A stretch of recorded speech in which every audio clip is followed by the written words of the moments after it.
Week 1 van ons gebedslys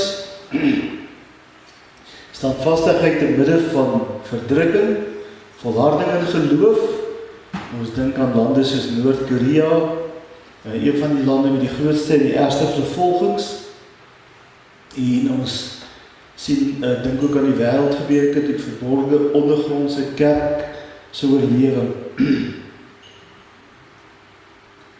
Ek weet nie van julle weet nie, maar daar is van so 2 weke terug, so 'n week en 'n half terug, is daar 'n opstand in Iran teen die huidige regering.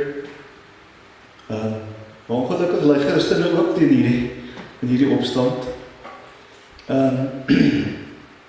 Want baie mense sien die Christene ook as die rede vir die swaar kry. So kom ons dink ook in besonder aan gelowiges in 'n land soos Iran. Die skrif, die gedeelte Matteus 5 vers 10 tot 12, geseënd is die wat vervolg word ter wille van geregtigheid, want aan hulle behoort die koninkryk van die hemel. En ons gebedsfokus, bid vir Noord-Korea, bid vir Christene, kom ons bid vir die mense in Iran ook.